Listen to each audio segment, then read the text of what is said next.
እግዚአብሔር መልካም ነው። ክብር ለእግዚአብሔር ይሁን።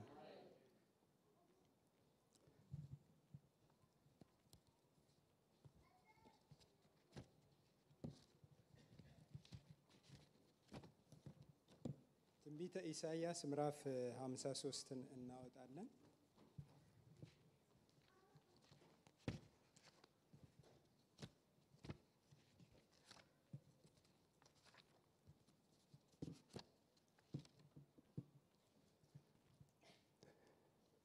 ትንቢተ ኢሳይያስ ምዕራፍ 53 ከቁጥር 1 እስከ 12 ድረስ ያለውን በጌታ ስም አነብና ቆመን እንጸልያለን። እግዚአብሔርን እጅግ አድርገን እናመሰግናለን። ቆመን እናንብብ።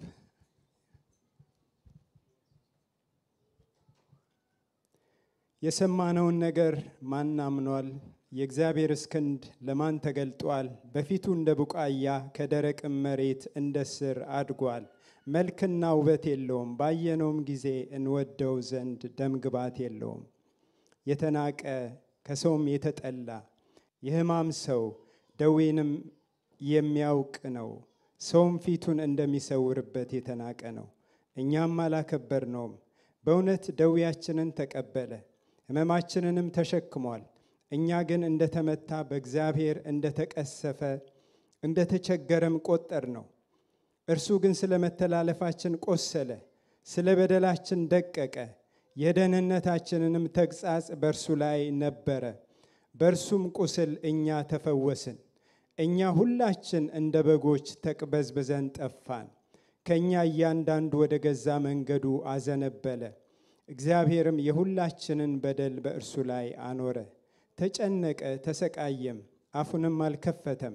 ለመታረድ እንደሚነዳ ጠቦት በሸላቶችም ፊት ዝም እንደሚል በግ እንዲሁ አፉን አልከፈተም። በማስጨነቅና በፍርድ ተወሰደ። ስለ ሕዝቤ ኃጢአት ተመትቶ ከሕያዋን ምድር እንደተወገደ ከትውልዱ ማን አስተዋለ? ከክፎች ጋር መቃብሩን አደረጉ፣ ከባለጠጎችም ጋር በሞቱ። ሆኖም ግፍን አላደረገም ነበር፣ በአፉም ተንኮል አልተገኘበትም ነበር። እግዚአብሔርም በደዌ ያደቀው ዘንድ ፈቀደ። ነፍሱን ስለ ኃጢአት መሥዋዕት ካደረገ በኋላ ዘሩን ያያል፣ ዕድሜውም ይረዝማል። የእግዚአብሔር ፈቃድ በእጁ ይከናወናል። ከነፍሱ ድካም ብርሃን ያያል፣ ደስም ይለዋል። ጻድቅ ባሪያዬም በእውቀቱ ብዙ ሰዎችን ያጸድቃል፣ ኃጢአታቸውንም ይሸከማል። ስለዚህም እርሱ ብዙዎችን ይወርሳል፣ ከኃያላን ጋር ምርኮን ይካፈላል። ነፍሱን ለሞት አሳልፎ ሰጥቷልና ከአመፀኞችም ጋር ተቆጥሯልና። እርሱ ግን የብዙ ሰዎችን ኃጢአት ተሸከመ፣ ስለ አመፀኞችም ማለደ ይላል። አንድ ጊዜ ወደ እስራኤል ሄደን ነበረ ከ3 ዓመት እና አንድ ስፍራ አየን። ጌታችን ኢየሱስ ክርስቶስ በዛ በጌተሰማኒ እና ሲጸልይበት የነበረበት ቦታ ብሎ አሳዩ። እንደገና ደግሞ አንድ ዋሻ ወስደው አሳዩን እና የሚያስጎበኘን ወንድም ክርስቲያን ነው።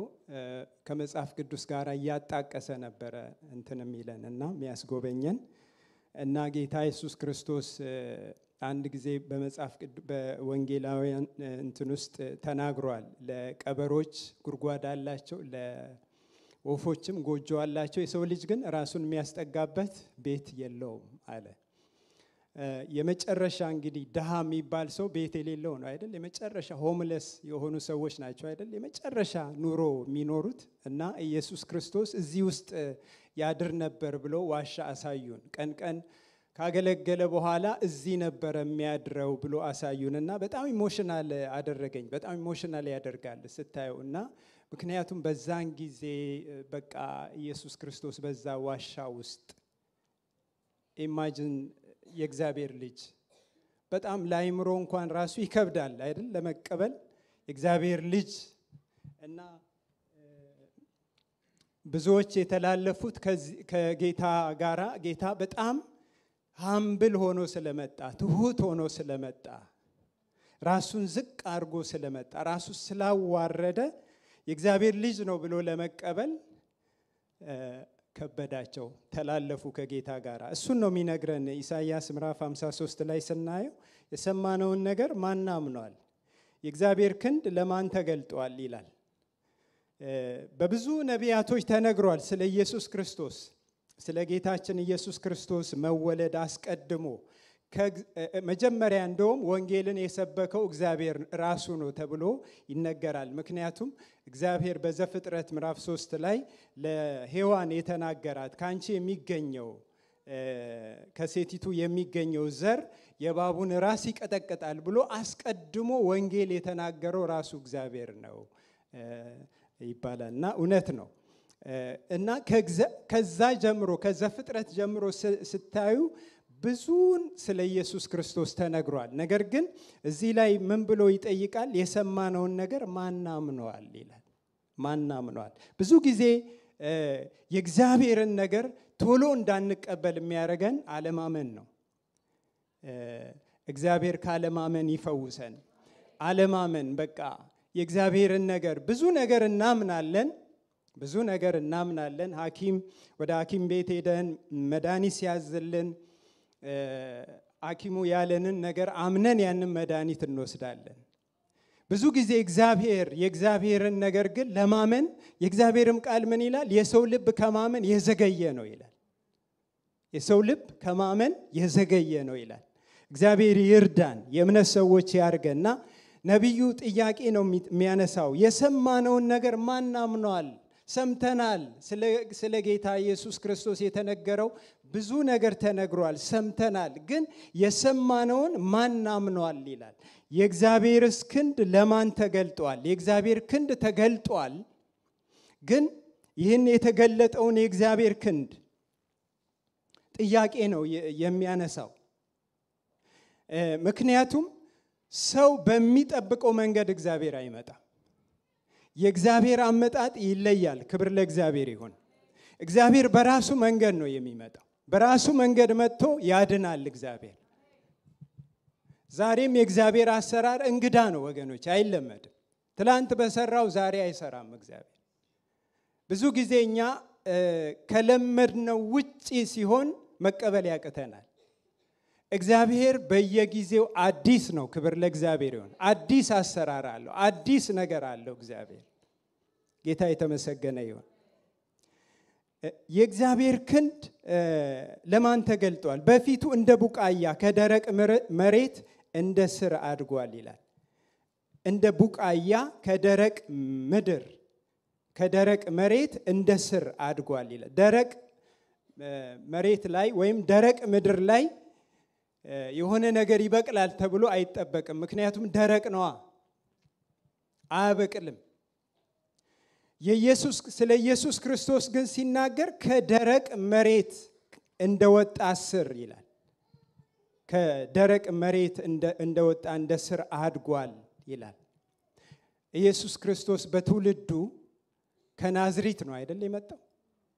ናዝሪት ደግሞ በብሉይ ኪዳን እንኳን ብዙ ያልተጠቀሰች ነች፣ አትታወቅ። እንደገና ደግሞ ናዝሪት ትዝ ይላችሁ እንደሆነ ማነው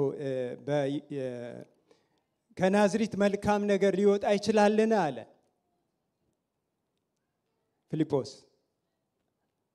የናዝሪቱ ኢየሱስን አግኝተነዋል ሲለው ከናዝሪት መልካም ነገር እንዴት ይወጣል? ምክንያቱም ከናዝሪት ትንሽ ነች፣ ትንሽ መንደር ነች። እንደገና ደግሞ ካህን እዛ የለም፣ ሕግ ከዛ አይወጣም።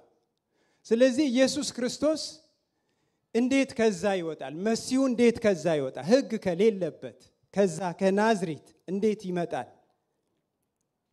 ኢየሱስ ክርስቶስ ከናዝሪት ከዛ ተገኘ፣ ከዛ መጣ የእግዚአብሔር ልጅ። ክብር ለእግዚአብሔር ይሁን። ከማይጠበቅበት ስፍራ ኢየሱስ መጣ። ጌታ የተመሰገነ ይሁን። ጌታ የተመሰገነ ይሁንና ኢየሱስ በሌላው መልኩ ደግሞ መንፈሳዊውን ነገር ሊሆን ይችላል። መንፈሳዊው ነገር በዛን ዘመን ምን ነበረ? ድርቅ ነበረ። በኢሳይያስ ምዕራፍ ላይ ስትመለከቱ ኢሳይያስ በሁለት ይከፈላል። ማለት አንደኛው ኢሳይያስ ስለ ፍርድ ተናግሯል። ፍርዱ ምንድነው? ሰዎች ከእግዚአብሔር ስለራቁ። ኢሳይያስ ምዕራፍ 1 ላይ ሄዳችሁ ስታነቡ እግዚአብሔር ከእንስሳ ጋር አወዳድሮ የተናገረበትን ስፍራ ታያላችሁ። ከብቶች፣ ላሞች፣ በጎች የጌታቸውን ጋጣ አወቁ፣ ሕዝቤ ግን አላወቀኝም ብሎ እግዚአብሔር ሲያመሳስል ሲያወዳድር ታያላችሁና ምን ያህል እንግዲህ መንፈሳዊ ነገራቸው እንደወረደ ከእግዚአብሔር ምን ያህል እንደራቁ ያሳያልና ፍርድን ሲናገር ነበረ። ግን ደስ የሚለው ፍርድ ብቻ አይደለም፣ ተስፋን ደግሞ እግዚአብሔር ሲያመጣ እናያለን። ተስፋው ማን ነው? ኢየሱስ ክርስቶስ ነው። እግዚአብሔር በቂሮስ አማካኝነት ከባቢሎንን ቀንበር ከላያቸው ላይ ሰብሮ ነፃ እንዳወጣቸው ሁሉ አሁን ደግሞ ኢየሱስ ክርስቶስን ልኮ ዓለምን ሁሉ የሚያድንበትን መንገድ ኢየሱስ ክርስቶስ ግን አመጣጡ ስናይ ከደረቅ ምድር እንደበቀለ ከማይጠበቅበት ስፍራ እንደመጣ እና ይሄ ብቻ አይደለም። ምን ይላል? መልክና ውበት የለውም ይላል። መልክና ውበት የለውም፣ አትራክት አያደርግም፣ የሚስብ ውበት የለውም፣ የሚስብ መልክ የለውም፣ ባየነው ጊዜ እናምንበት ዘንድ ውበት የለውም። አንድ ሰው ምን አለ? የሮማውያን ወታደሮች ጨካኞች ናቸው፣ የሰዓሊው ግን ሩሩህ ነው አለ። ኢየሱስ ክርስቶስ መስቀል ላይ የምናየው ልብስ አልብሶት ራቁቱን ነው የተሰቀለው ነው የሚለው መጽሐፍ ቅዱስ። የምናያቸው አንዳንድ ድሮ ልጅ ሆነን በቃ የኢየሱስ ክርስቶስ ፒክቸር የሚመስሉን ነገሮች በጣም ያማረ ሰው እንደሱ አይናገርም መጽሐፍ ቅዱስ። ውበት የለውም፣ ደምግባት የለውም፣ እናየው ዘንድ የሚስብ ውበት የለውም ይላል። ባየነው ጊዜ እንወደው ዘንድ ደምግባት የለውም ይላል። ዮሐንስ ራእይ ላይ ሄደን የምናየው ኢየሱስ ክርስቶስ ዮሐንስ ያየው ፊቱ እንደ ፀሐይ የሚያበራው ያ ኢየሱስ እዚህ ጋር ግን እንደሱ አይነት ውበት አልነበረውም ይላል። እንደዛ አይነት ውበት የለውም፣ የተናቀ ከሰውም የተናቀ ይልና መናቁ ብቻ ሳይሆን እንደውም ከሰውም የተጠላ የሕማም ሰው ደዌንም የሚያውቅ ነው። ሰው ፊቱን እንደሚሰውርበት የተናቀ ነው፣ እኛም አላከበር ነው ይላል። የተናቀ ነው። ግን ለምን? ቅድም እህቴ ሜሪ ስትናገር ይገርመኝ ነበረ። ግድ ብሎት ምን ፍቅር የፍቅር ግድ ብሎት ኢየሱስ እንዲህ ስለኛ ትልቅ ዋጋ ከፈለ። ወገኖቼ ይሄ መስቀል ከፊታችን አይነሳ። አሜን። የመስቀሉ ፍቅር የሚያደበዝዝብን ነገር ሁሉ ይወገድ። አንዳንድ ጊዜ የተነሳንበትን እንረሳለን። መጀመሪያ ይሄ ፍቅር ነው ወደ ቤቱ ያመጣን። ይሄ ፍቅር ነው ወደ ጌታ ቤት ያመጣን። ከዛ በኋላ ግን ሌላ ነገር ውስጥ እንገባለን። እግዚአብሔር ይባርካል። እሱን እኔ ምንም ጥያቄ የለኝም። እኔ ብዙ ባርኮኛል። እግዚአብሔር ይባርካል። በምድራዊም ነገር ይባርካል፣ በጤና ይባርካል። የእግዚአብሔር በረከት አንድ ሁለት ብለን ልንቆጥረው አንችልም ወገኖች። ብዙ ነው የእግዚአብሔር በረከት። ይባርካል፣ ልጆቻችንን ይባርካል፣ እኛን ይባርካል። በየዕለት ኑሯችን ውስጥ ሁሉ እግዚአብሔር ያገባዋል፣ ይባርካል እግዚአብሔር። ነገር ግን ከሱ ሁሉ የሚበልጠው በመስቀል ላይ የተሰራልን ኢየሱስ ክርስቶስ ያደረገው ነገር እሱ ይበልጣል። ለምን? እነዚህ ነገሮች ሊኖሩም ሊጠፉም ይችላሉ። አንድ ነገር አለው ሳሙኤል ሳኦልን፣ የምትፈልጋቸው አህዮች ተገኝተዋል አለው። እየፈለገ ነው አይደል እሱ ሄደው? እሱ አህያ ነው የሚፈልገው። በልቡ ውስጥ ያለው የአህያ ጉዳይ ነው። ነገር ግን ምን አለው? የምትፈልጋቸው አህዮች ተገኝተዋል፣ ይጠፋሉም ደግሞ ምን ይሆናሉ? ይገኛሉ ሳይፈለጉ። እነሱ ላይ ልብህን አትጣል አለው። እግዚአብሔር ላንተ ትልቅ ነገር አለው። ክብር ለእግዚአብሔር ይሁን ወገኖቼ። እግዚአብሔር ለኔና ለእናንተ ትልቅ ነገር ነው ያለው። እግዚአብሔር ትልቁ ነገራችን ኢየሱስ ነው። ትልቁ ነገር የተሰራልን በኢየሱስ ነው። ክብር ለእግዚአብሔር። የተደረገልን በኢየሱስ ነው ወገኖቼ። ኢየሱስን ይዘን ምስኪን መሆን አይቻልም። ኢየሱስን ይዘን ባዶ መሆን አይቻልም። ኢየሱስን ይዘን ከንፈር የሚመጠጥልን ሰዎች አይደለንም። ኢየሱስን ይዘን እኔና እናንተ በኢየሱስ ሙላት ውስጥ ልንኖር የተጠራን ሰዎች ነን። እግዚአብሔር የተመሰገነ ይሁን። ኢየሱስ ሙላታችን ነው። ኢየሱስ ሁሉ ነገራችን ነው። ክብር ለእግዚአብሔር ይሁን። ኢየሱስ ለኛ ምንም ያልሆነው ነገር የለም ወገኖች። ሁሉ ነገር ሆኖልናል ኢየሱስ። እኛ እንድንከብር በእግዚአብሔር ፊት ተቀባይነት እንድናገኝ እሱ ተናቀ። ንቀትን የማያውቀው ጌታ፣ በክብር ውስጥ የሚኖር ጌታ፣ ክቡር የሆነው ጌታ፣ ማንም ወደ ክብሩ ሊቀርብ የማይችል ጌታ ስለኛ ተናቀ። ለምን? እኛ ከፍ ሊያደርግ፣ እኛ በእግዚአብሔር ፊት ከፍ እንድንል፣ እግዚአብሔር እንዲቀበል። እሱ ብቻ አይደለም ወገኖቼ፣ የሕማም ሰው ይላል፣ ደዌንም የሚያውቅ ነው ይላል። ሰውም ፊቱን እንደሚሰውርበት የተናቀ ነው። የሕማም ሰው ነው፣ የመከራ ሰው ነው ይላል። እኛም አላከበርነውም። እሱ ግን ከቁጥር 4 ጀምሮ በእውነት ደዌያችንን ተቀበለ፣ ሕመማችንንም ተሸክሟል። ይህንን ትንቢት ኢሳይያስ ሲናገር ከ700 ዓመት በፊት ነው። ኢየሱስ ክርስቶስ ከመወለዱ በፊት ከ700 ዓመት በፊት ይህን ትንቢት ሲናገር በጣም የገረመኝ ነገር ይህንን ቃል ሳነብ እንደተፈጸመ አድርጎ ነው የሚናገረው። በቃ ተፈጽሟል ይሄ ነገርና አሁን ትንቢት ወደፊት የምንደርስበትን ነገር ነው አይደለም፣ ግን ወደ ኋላ እንደሚያይ ሰው ነው ኢሳይያስ በእግዚአብሔር መንፈስ ተረድቶ የሚናገረው። ይሄ ምዕራፍ ባይዘው ይሄ ምዕራፍ ስለ ኢየሱስ በኢየሱስ ክርስቶስ ላይ የሆነው በሙሉ እንደዚህ ምዕራፍ የታጨቀበት የለም። በኢየሱስ ክርስቶስ ላይ በእውነት ደዌያችንን ተቀበለ ይላል፣ ሕመማችንንም ተሸክሟል። እኛ ግን እንደተመታ በእግዚአብሔር እንደተቀሰፈ እንደተቸገረም ቆጠር ነው። እንደዛ ነው የተቆጠረው ኢየሱስ ክርስቶስ። እሱ ግን የኛን ደዌ የኛን ሕመም ተሸክሟል። ስለኛ ነው በዛ ውስጥ ያለፈው፣ ስለኛ ነው የተቀሰፈው፣ ስለኛ ነው የተቸገረው። እኛ ግን እንደተቸገረ እንደተቀሰፈ ቆጠር ነው። በእግዚአብሔር እንደተቀሰፈ ተቆጠረ። ኢየሱስ ክርስቶስ ግን ስለኛ ነው። ያ ሁሉ የደረሰበት ስለኛ ነው። እርሱ ግን ስለ መተላለፋችን ቆሰለ፣ ስለ በደላችን ደቀቀ ይላል። መድቀቅ አንድ ጊዜ አንዲት ሴት ስትናገር ስለ ኢየሱስ ክርስቶስ መስቀል ላይ የሆነውን እንደ አምበርገር ነው የሆነው አለች። ተከታትፎ ሰውነቱ ሁሉ ኢየሱስ ክርስቶስ ያልቆሰለበት ቦታ የለም። ከራስ ጀምሮ እስከ ታች ድረስ ያልተወጋበት ያልቆሰለ፣ ጀርባው ተገርፏል፣ ደቋል፣ ደቀቀ ይላል መጽሐፍ ቅዱስ። ደቀቀ ስለኛ ይላል። ስለኛ ኢየሱስ ክርስቶስ ደቀቀ ይላል። እርሱ ግን ስለ መተላለፋችን ቆሰለ፣ ስለ በደላችን ደቀቀ። ምክንያቱም ይሄ የሆነበት የደህንነታችን ተግሣጽ በእርሱ ላይ ነበረ ይላል። እግዚአብሔር ምን ያህል በኃጢአት ላይ እንደሚጨክን፣ እግዚአብሔር ምን ያህል ኃጢአት ላይ እንደሚቆጣ በኢየሱስ ክርስቶስ ላይ የሆነው ነገር ያስረዳል።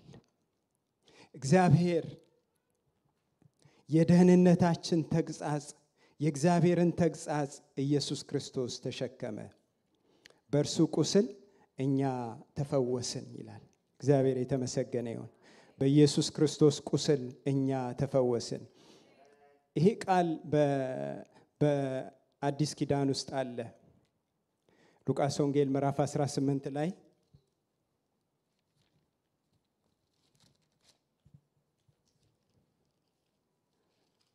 እግዚአብሔር የተመሰገነ ይሁን። ክብር ለኢየሱስ ይሁን። እንግዲህ ይሄ ሰሞን ደግሞ በፊታችን ሕማማት አለ። ስለዚህ ይህንን ማሰብ መልካም ነው።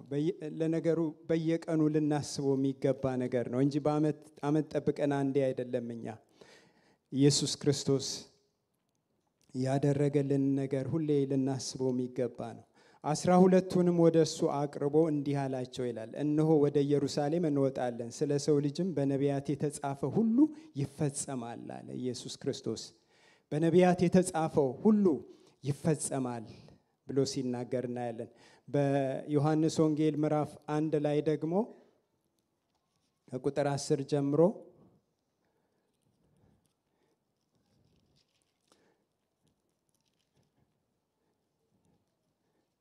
ስሙ ይባረክ። ዮሐንስ ወንጌል ምዕራፍ 1 ከቁጥር 10 ጀምሮ እንደዚህ ይላል። በዓለም ነበረ፣ ዓለምም በእርሱ ሆነ፣ ዓለምም አላወቀውም ይላል። የእርሱ ወደ ሆነው መጣ፣ የገዛ ወገኖቹ አልተቀበሉትም። ለተቀበሉት ሁሉ ግን በስሙ ለሚያምኑት ለእነርሱ የእግዚአብሔር ልጆች የሆኑ ዘንድ ስልጣንን ሰጣቸው ይላል። ክብር ለእግዚአብሔር ይሁን። የእግዚአብሔር ልጅ ከመሆን የሚበልጥ የለም አይደል? ሁላችን እዚህ ያለን የማን ልጆች ነን? የእግዚአብሔር ልጆች። ክብር ለእግዚአብሔር ይሁን። ፕራውድ ያደርገናል አይደል? የእሱ መሆናችን ልጆቹ ነን። ጌታ የተመሰገነ ይሁን። ልጅ ያላችሁ ሰዎች ይገባቸዋል። ስለ ልጃችሁ በቃ ሁሌ ነው የምታስቡት። ስተኙም ስትነሱም በቃ ከአይምሯችሁ አይጠፋም። የልጅ ነገር ታውቃላችሁ። እግዚአብሔር ደግሞ ምሳሌ ስለሌለ ነው እንጂ ከዛ በላይ ክብር ለሱ ይሁን። ልጆቹ ነን እዚህ ያለን። ክብር ለእግዚአብሔር ይሁን። ትልቅ ማዕረግ ነው አይደል? ይሄ ከዚህ የሚበልጥ ማዕረግ የለም። ልጆቹ አደረገን። ዮሐንስ ወንጌል ምዕራፍ 12 ላይ የእግዚአብሔር ቃል እንደዚህ ይላል። 12:38 ላይ ነገር ግን ይህን ያህል ምልክት በፊታቸው ምንም ቢያደርግ ነቢዩ ኢሳይያስ ጌታ ሆይ ማን ምስክርነታችንን አመነ? የእግዚአብሔር ክንድ ለማን ተገለጠ ብሎ የተናገረው ቃል ይፈጸም ዘንድ በእርሱ አላመኑም ይላል እና እዚህ ኢሳይያስ ምዕራፍ 53 ላይ ያለውን በአዲስ ኪዳን ላይ እናገኛለን። አስቀድሞ የተነገረው ነገር ሲፈጸም እናያለን። ክብር ለእግዚአብሔር ይሁን። እንግዲህ ከ700 ዓመት በፊት እግዚአብሔር የተናገረውን ኦልሞስት አንድ ጀነሬሽን የሚባለው 100 ነው አይደል? 7 ጀነሬሽን ካለፈ በኋላ ማለት ነው። እግዚአብሔር የተናገረው በምድር ላይ ጠብ አይልም።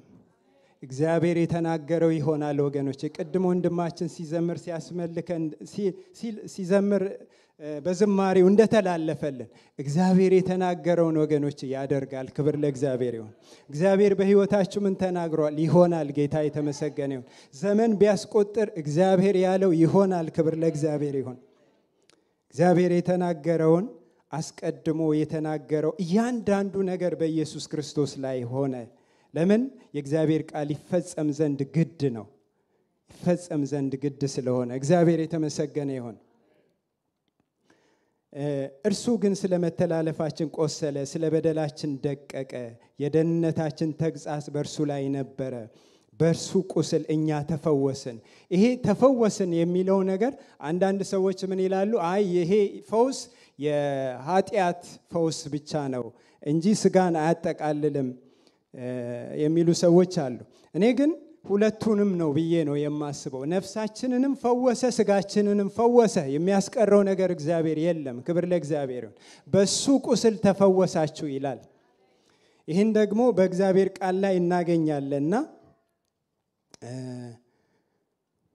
አንደኛ ጴጥሮስ ከዛ በፊት ማቴዎስ ወንጌል ምዕራፍ 8 ላይ እግዚአብሔር የተመሰገነ ዋጋ ተከፍሎልናል። አሜን። ተከፍሎልናል። እግዚአብሔር የተመሰገነ ይሁን። የተከፈለለት ሰው ዕዳ ያለበት ሰው ዕዳ የተሻረለት ሰው እንዴት ነው የሚሆነው? አገር የሚበቃው አይመስለኝም። ከባድ ዕዳ የነበረበት ሰው ኢማጂን፣ ከባድ ዕዳ ወይ የባንክ ዕዳ ወይ የሆነ ዕዳ፣ ያ ዕዳ ከነገ ጀምሮ ወይም ከአሁን ጀምሮ ቀርቶልሃል ተከፍሎልሃል ብንባል እኔ እንጃ እንዴት እንደምንሆን። ይሄ የተከፈለልን ዕዳ ሰው የማይከፍለው ዕዳ ነው። ብርና ወርቅ የማይከፍለው ዕዳ ነው። ያስ ዕዳ እኛ ልንከፍለው የምንችል ነው። ይሄ ዕዳ ማንም ሊከፍልልን የማይችል ዕዳ ኢየሱስ ከፈለ። ኢየሱስ በመከራው ከመወለዱ ባሳለፈው ያ ሁሉ ከፈለ። ለምን? እኛ እንዲያምርብን፣ እኛ በእግዚአብሔር ፊት ተቀባይነት እንዲኖረን፣ እኛ በእግዚአብሔር ፊት ውበት እንዲኖረን፣ ቁንጅና እንዲኖረን። አሁን ለዚህ ነው መጽሐፍ ቅዱስ ሲናገር የፊት መጨማደድ ሳይኖርባት ይላል ቤተ ክርስቲያን። ቤተ ክርስቲያን በእግዚአብሔር ፊት ውብ ነች። ሃሌሉያ! ክብር ለእግዚአብሔር ይሁን። የፊት መጨማደድ የለባትም። ለምን? ኢየሱስ ክርስቶስ ከፍሎታል። የኢየሱስ ክርስቶስ ውበት ነው በቤተ ክርስቲያን ላይ የሚታየው። እግዚአብሔር እናመሰግናለን። ማቴዎስ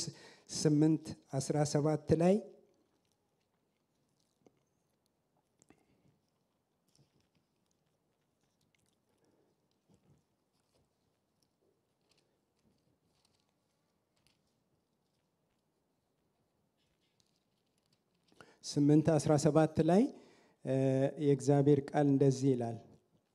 በመሸም ጊዜ አጋንንት ያደሩባቸውን ብዙዎች ወደ እርሱ አመጡ። በነቢዩ በኢሳይያስ እርሱ ድካማችንን ተቀበለ ደዌያችንንም ተሸከመ የተባለው ይፈጸም ዘንድ መናፍስትን በቃሉ አወጣ፣ የታመሙትን ሁሉ ፈወሰ ይላል። ኢየሱስ ስሙ ይባረክ። የፈውሳችን ምንጭ ኢየሱስ። ወገኖች አንድ የሆነ ሰው የተቀባ የተባለ ሰው ሲመጣ እጁ ሲጭንባችሁ ብቻ የምትፈወሱ እንዳይመስላችሁ። ፈውሳችንን አንወስነው። ኢየሱስ ቤታችን ገባ ማለት ፈውስ ቤታችን ገባ ማለት ነው። ኢየሱስ ቤታችን ገባ ማለት እኔና እናንተ በአጋንንት ላይ ስልጣን አለን። ልናስወጣው፣ ልናስረው፣ ልንቀጠቅጠው ስልጣን አለን። ክብር ለእግዚአብሔር። ስልጣን እዚህ ያለን ሁላችን ባለስልጣን ነን። ስልጣን፣ የልጅነት ስልጣን እግዚአብሔር ሰጥቶናል። አጋንንትን ስናዝኮ ወገኖች እዛ ሆነን ነው። በሰማያዊ ስፍራ አይደል ያስቀመጠን? ምንም ቢል እኛ እዛ ሆነን ነው። ክብር ለእግዚአብሔር ይሁን። ጌታ የተመሰገነ ይሁን። ኢየሱስ ክርስቶስ ድካማችንን ተቀበለ የተባለው፣ ደዌያቸውን ተሸከመ የተባለው ይፈጸም ዘንድ መናፍስትን በቃሉ አወጣ፣ የታመሙትን ሁሉ ፈወሰ ይላል።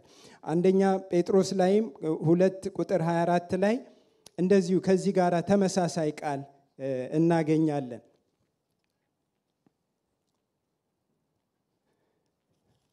አንደኛ ጴጥሮስ ላይ የምናውቀው ቃል ነው። እዛም ላይ የእግዚአብሔር ቃል እንደዚህ ብሎ ይናገራል። ለኃጢአት ሞተን ለጽድቅ እንድንኖር እርሱ ራሱ በሥጋው ኃጢአታችንን በእንጨት ላይ ተሸከመ፣ በመገረፉ ቁስል ተፈወሳችሁ ይላል። ክብር ለእግዚአብሔር ይሁን። የተፈወስነው በመገረፉ ቁስል ነው። እግዚአብሔር የተመሰገነ። በኢየሱስ ክርስቶስ በመገረፉ ቁስል ተፈውሰናል። ከኃጢአታችን ትልቁ በሽታ ኃጢአት ነው አይደል? ኢየሱስ ክርስቶስ ያንን ሽባ ሰው ባመጡለት ጊዜ መጀመሪያ ምን አለ? ኃጢአት ተሰረየችልህ አለ። ለምን? ትልቁ ከእግዚአብሔር የሚለይ ትልቁ እሱ ስለሆነ ከሱም ፈወሰን። ከስጋ ደዌም ይፈውሳል። ጌታ የተመሰገነ ይሁን። እሱ ፈዋሽ ነው። ሃሌሉያ። ብንፈወስ ባንፈወስ እሱ ፈዋሽ ነው። ክብር ለእግዚአብሔር ይሁን። እግዚአብሔር የተመሰገነ ይሁን። እንደ ቡቃያ ከደረቅ ምድር መሬት ይላል። ከደረቅ ምድር መሬት የወጣ ኢሳይያስ ምዕራፍ 11 ቁጥር 1 ላይ ስታዩ እንደ ቁጥቋጦ እንደ ስር አንዳንድ ስለ ኢየሱስ ክርስቶስ ሲናገር ኢየሱስ ክርስቶስ እንደ ቁጥቋጦ እና ከዳዊት ዘር እንደሆነ ይናገራል። እና በስጋ የመጣው ከዳዊት ዘር ነው የመጣው። እና ያንን ለማስረዳት ይናገራል የእግዚአብሔር ቃልና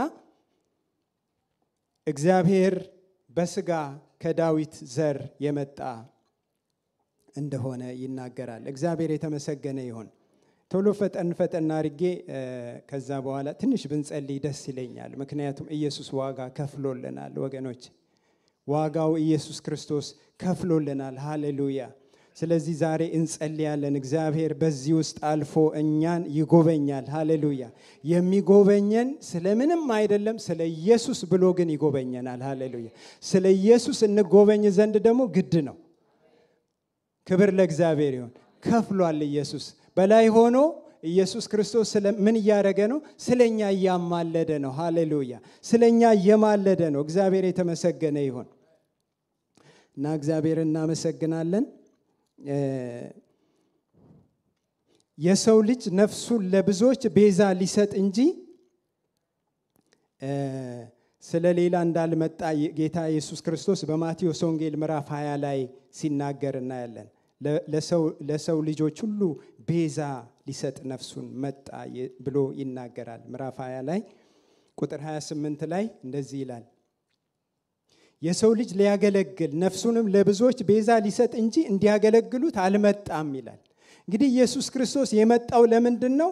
ሊያገለግል ነፍሱን ቤዛ አድርጎ ሊሰጥ ለብዙዎች ቤዛ አድርጎ ሊሰጥ መጣ እንጂ እንዲያገለግሉት አልመጣም ይላል። ጌታ ሊያገለግል መጣ፣ ራሱን ቤዛ አድርጎ ሊሰጥ መጣ። እግዚአብሔር እናመሰግናለን።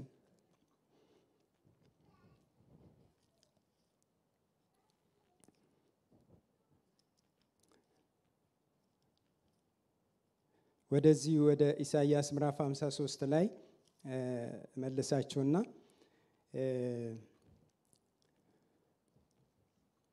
ተጨነቀ፣ ተሰቃየ፣ አፉንም አልከፈተም ይላል።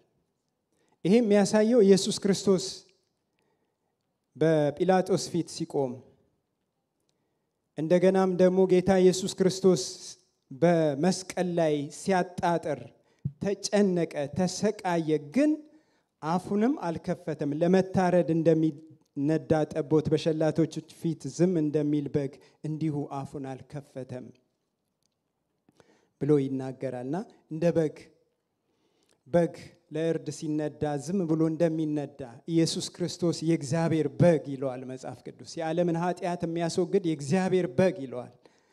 አፉን አልከፈተም፣ ክፉ ነገር አልተናገረም፣ ክፉም አልተገኘበትም ይላል። ዝም አለ። ምክንያቱም እኛ እንድን ዘንድ እኛን ከሞት ያስመልጥ ዘንድ በማስጨነቅ በፍርድ ተወሰደ። ስለ ሕዝቤ ኃጢአት ተመትቶ ከሕያዋን ምድር እንደተወገደ ከትውልዱ ማን አስተዋለ? ከክፉዎች ጋር መቃብሩን አደረጉ። ይሄ ሁሉ በኢየሱስ ክርስቶስ ላይ ተፈጽሟል።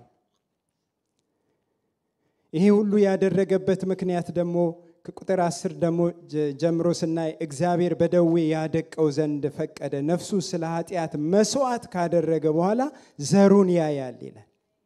ኢየሱስ ክርስቶስ በዮሐንስ ወንጌል ላይ ሲናገር የስንዴ ቅንጣት በምድር ላይ ወድቃ ካልሞተች ብቻዋን ትቀራለች አለ። ከሞተች ግን ብዙ ፍሬ ታፈራለች አለ። ኢየሱስ በሞቱ በትንሣኤው ብዙ ፍሬ ያፈራ። እኛ ሁላችን የኢየሱስ ፍሬዎች ነን። እዚህም የሌሉ በዓለም ውስጥ ያሉ ክርስቲያኖች ሁሉ የማን ፍሬ ናቸው? የኢየሱስ ክርስቶስ ፍሬ ናቸው። ብዙ ፍሬ ገናም ያፈራል። ክብር ለእግዚአብሔር ይሁን። ወንጌል እያሸነፈ ይሄዳል ወገኖች።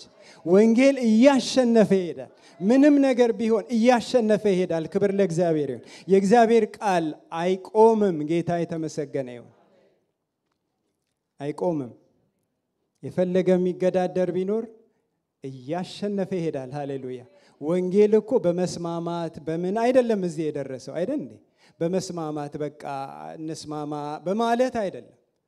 ወንጌል እየተገፋ ወንጌል እያሸነፈ ነው እዚህ የደረሰው። ፍሬው ይሸፍናል፣ ገና ምድርን ይሸፍናል። የኢየሱስ ክርስቶስ ክብር ለእግዚአብሔር ይሁን። የከበረ ዘር ስለሆነ፣ ሰማያዊ ዘር ስለሆነ፣ የማይጠፋ ዘር ስለሆነ፣ ዘላለማዊ ዘር ስለሆነ ከዚህ ዘር ነው እኛም የተወለድነው ወገኖች። ከዚህ ከማይጠፋው ዘር ያያል ዘሩን ይላል። የእግዚአብሔር ፈቃድ በእጁ ይከናወናል። ከነፍሱ ድካም ብርሃን ያያል፣ ደስም ይለዋል። ጻድቅ ባሪያዬ በእውቀቱ ብዙዎችን ያጸድቃል፣ ኃጢአታቸውንም ይሸከማል ይላል። ደስ ይለዋል። ኢየሱስ ክርስቶስ በዕብራውያን ምዕራፍ 12 ላይ ምን ይላል? በመስቀል ላይ ታገሰ ይላል። በፊቱ ስላለው ደስታ ታገሰ ይላል። ያ ደስታ እኔና እናንተ ነበርን። እኛን እያሰበ ታገሰ። እኛን ስለሚያድን ታገሰ። ውረድ ሲሉት ከመስቀል ላይ አልወረደም። ለምን? እኛን ለማዳን ሲል ታገሰ። ያንን መከራ ሁሉ ታገሰ በፊቱ ስላለው ደስታ። ደስታው እኔና እናንተ ነን። ሌላ ደስታ የለውም። የኛስ ደስታ ወገኖች እሱ ይሁንልን። አሜን አሜን። ከሱ ሌላ ምን ደስታ አለ ወገኖች? ከሱ ጥርት ያለ ንጹህ ደስታ፣ ኢየሱስ የሚሰጠው ደስታ፣ ጥርት ያለ ጸጸት የሌለበት ደስታ፣ ሐዘን የሌለበት ደስታ፣ ሐዘን የማይቀላቀልበት ደስታ ወገኖች፣ ከኢየሱስ የሚገኝ ደስታ። በርከክ ብላችሁ በፊቱ ስትጸልዩ እንዴት ደስ ይላችኋል! ደስታን ተሞልታችሁ ትነሳላችሁ። የጌታን ቃል ስታነቡ ይሄ ደስታ በውስጣችሁ ይፈሳል። የተለማመዳችሁ ታውቁታላችሁ። ንጹህ ደስታ፣ ሃሌሉያ! ንጹህ ደስታ። ክብር ለእግዚአብሔር ይሁን። እግዚአብሔር የተመሰገነ ይሁን። አንድ ሰው አሁን ወደ ጌታ ሄደዋልና መዝናናት በመጠጥ አላውቅም አሉ። እኔ ማቀው መዝናናት ይሄው አንገቴ ወደዚህ እግዚአብሔር የፈጠረው አንገት ወደዚህም ይዞራልና መዝናናት ለኔ እንደዚህ ነው አሉ። መዝናናት በመጠጥ እኔ አላውቅም አሉ። በደርግ ዘመን 5 ዓመት የታሰሩ ሰው ናቸው በሃይማኖታቸው ምክንያትና ሞኝነት ይመስላል አይደለም? በጌታ የምናገኘው ደስታ ፍጹም ደስታ፣ ልዩ ደስታ። ክብር ለእግዚአብሔር ይሁን። እሱ ስለኛ በመስቀል ላይ መከራን ተቀበለ። እሱ ስለኛ በዛ ውስጥ አለፈ። ያንን የሱን ደስታ አካፈለን ወገኖቼ። ያንን የሱን ደስታ ሰጠን። እኔ የምሰጣችሁ ሰላም አለ ኢየሱስ፣ ዓለም እንደምትሰጠው ሰላም አይደለም አለ። ምን አይነት ነው የኢየሱስ ሰላም? ሰላሜ እኮ ነው ያለው።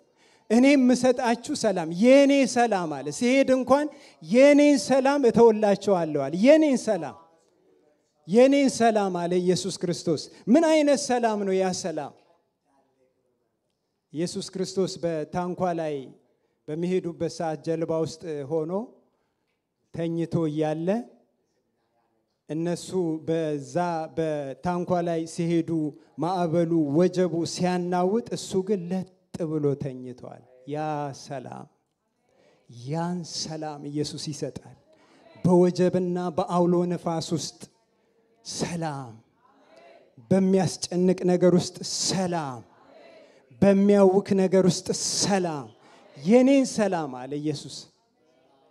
እነ ጴጥሮስ ያንን ሰላም ተለማመዱ። እስር ቤት ውስጥ ሆኖ ጴጥሮስ ታስሮ እያለ ለጥ ብሎ ተኝቷል ይላል።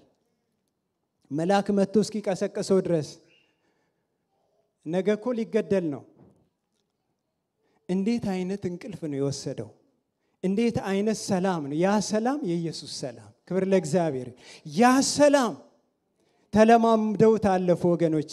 ያ ሰላም ዛሬም እግዚአብሔር ለኔና ለእናንተ ሰጥቷል። ለምን? ኢየሱስ ዋጋውን ከፍሏል። እንጸልያለን። እግዚአብሔር የተመሰገነ ይሁን።